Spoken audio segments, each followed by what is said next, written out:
Reckitt বেনকিসের PLC Dhaka stock এক্সচেঞ্জের pharmaceutical and chemical সেক্টরে listed অন্যতম এই ব্রিটিশ মাল্টিন্যাশনাল কোম্পানিটি 2026 সালের প্রথম 6 মাসে বাংলাদেশে তাদের কনজিউমার ব্র্যান্ডের অপারেশন থেকে মোট মুনাফা করেছে 30 কোটি টাকা।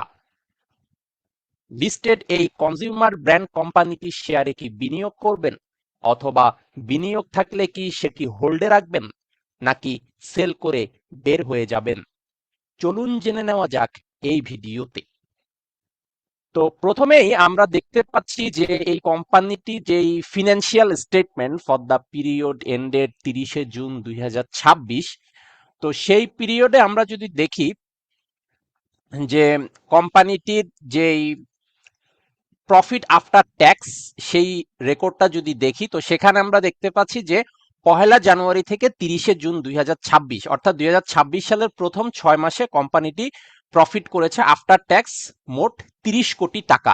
এবং একই সময় অর্থাৎ 2025 সালের প্রথম 6 মাসে কোম্পানিটির প্রফিট ছিল আফটার ট্যাক্স 29 কোটি টাকা। সো আমরা দেখতে পাচ্ছি যে এই এক বছরের ব্যবধানে যদি আমরা ইয়ার টু ইয়ার রিজনটা করি 2026-এর প্রথম 6 মাসের সাথে 2025-এর প্রথম 6 মাস, তাহলে কিন্তু আমরা দেখতে পাচ্ছি যে 1 কোটি টাকা তাদের প্রবৃদ্ধি হয়েছে in terms of profit after tax.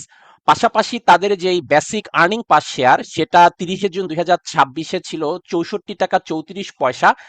আর এই ইপিএসটাই এক বছর আগে অর্থাৎ 30 জুন 2025-এ ছিল 62 টাকা 16 পয়সা। সো ইপিএসটাও যদি দেখি আমরা 2026-এর প্রথম 6 মাসের সাথে 2025-এর প্রথম 6 মাস, সেখানেও কিন্তু দেখতে পাচ্ছি যে 2 টাকারও বেশি কিন্তু বেড়েছে তাদের EPS year on year comparison, যেটা 2026-এর জানুয়ারি টু জুনের সাথে 2025-এর জানুয়ারি টু জুন।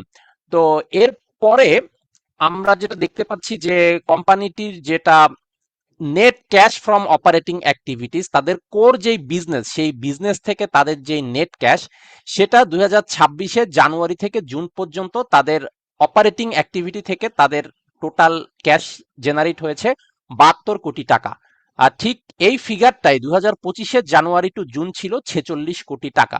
অর্থাৎ এক বছরের ব্যবধানে তাদের net cash from operating activities বা কোর বিজনেস কিন্তু প্রায় 26 কোটি টাকা বেড়েছে। সো এটা একটা বিগ একটা পজিটিভ আপ ট্রেন্ড আমরা দেখতে পাচ্ছি ইয়ার অন ইয়ার কম্পারিজনে, যে তাদের কোর বিজনেস থেকে তাদের যেই নেট ক্যাশ জেনারেশন সেটা 26 কোটি টাকা বেড়েছে year on year comparison.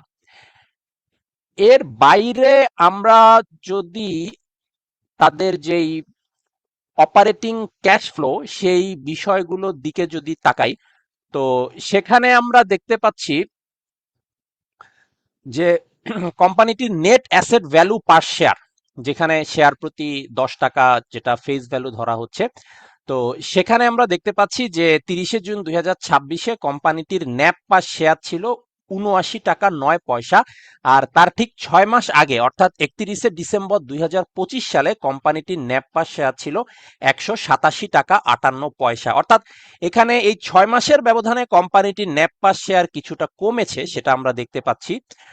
But এর পাশাপাশি কোম্পানিটির যেটা নেট অপারেটিং ক্যাশ ফ্লো পার শেয়ার সেটা যদি দেখি, তো সেখানে আমরা দেখতে পাচ্ছি যে 30 জুন 2026 অর্থাৎ 2026-এর জানুয়ারি টু জুন পর্যন্ত তাদের এই নেট অপারেটিং ক্যাশ ফ্লো পার শেয়ার ছিল 153 টাকা 51 পয়সা। আর এই জিনিসটাই এক বছর আগে অর্থাৎ 2025 সালের জানুয়ারি টু জুন পর্যন্ত ছিল কিন্তু 98 টাকা 13 পয়সা। অর্থাৎ এই এক বছরের ব্যবধানে কিন্তু আমরা দেখতে পাচ্ছি যে তাদের নেট ক্যাশ ফ্লো পার শেয়ার প্রায় 55 টাকা বেড়েছে। তো এই ছিল সংক্ষেপে এই রেকিট বেনকিসের বাংলাদেশ পিএলসির যেই 2026 সালের জানুয়ারি টু জুন এই 6 মাসের ফিনান্সিয়াল স্টেটমেন্টের একটা ব্রিফ ওভারভিউ। এবং বর্তমানে ঢাকা স্টক এক্সচেঞ্জে কোম্পানিটির প্রেজেন্ট মার্কেট প্রাইস 3305 টাকা এখানে আমরা দেখতে পাচ্ছি। এবং কোম্পানিটি যদি ট্রেইলিং পি রেশিওর দিকে তাকাই, সেটা অলমোস্ট 18.9 ট্রেইলিং পি রেশিও গত 12 মাসের সাপেক্ষে। এবং কোম্পানিটির যে ডিভিডেন্ড ইল্ড সেটা 2025 সালে ছিল 5% এবং 2024 সালে ছিল 7.66%। এবং কোম্পানিটির কিন্তু লোন নেই কোনো, so they are debt free. এটা একটা বড় অ্যাডভান্টেজ যে কোনো কোম্পানির ক্ষেত্রে, কারণ পরবর্তীতে আমরা কিন্তু অনেক ভালো কোম্পানিকেও দেখেছি যে বিজনেস ভালো করা সত্ত্বেও অতিরিক্ত ঋণের বোঝার কারণে তারা ব্যাংকরাপ্ট হয়ে গেছে এবং তাদের বিজনেস ফল করেছে। তো এই ছিল সংক্ষেপে এই রেকিট বেনকিসের বাংলাদেশ পিএলসি নিয়ে আমার একটা ব্রিফ ওভারভিউ তাদের ফিনান্সিয়াল স্টেটমেন্টের 2026 সালের জানুয়ারি টু জুন পর্যন্ত।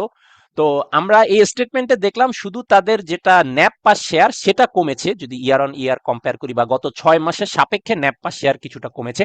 বাট এটা ছাড়া তাদের আর্নিং পার শেয়ার বা তাদের নেট অপারেটিং ক্যাশ ফ্লো পার শেয়ার বা তাদের যেই প্রফিট আফটার ট্যাক্স প্রত্যেকটা জিনিসেই কিন্তু ইয়ার অন ইয়ার কম্পারিজনে আমরা একটা পজিটিভ আপট্রেন্ড দেখতে পাচ্ছি 2026 সালের জানুয়ারি টু জুনে কম্পেয়ার টু 2025 সালের জানুয়ারি টু জুন। তো সেই হিসেবে যেহেতু কোম্পানিটির এই মুহূর্তে trailing PE ratio 18.9, so kind of almost fair valued বলা যায়, খুব একটা ওভার ভ্যালুড আমি বলবো না। এবং কোম্পানিটি একটা British multinational company, world wide তাদের এই কনজিউমার গুডস এর বিজনেস আছে, হারপিক, ডেটল বা আরো আমাদের যে ডেইলি ইসেনশিয়াল যেই বিষয়গুলো আছে, ভিট, এগুলো তাদের প্রোডাক্ট যেটা ওয়ার্ল্ড ওয়াইড তারা ট্রাস্টেড একটা গ্লোবাল ব্র্যান্ড, বাংলাদেশ প্লাস অন্যান্য দেশেও আছে। সেই হিসেবে অবশ্যই কোম্পানিটির আর্নিং কনসিস্টেন্টলি বাড়ছে এবং তাদের business based on a fundamental footing তাদের আছে, ফান্ডামেন্টালি স্ট্রং কোম্পানি গ্লোবালি।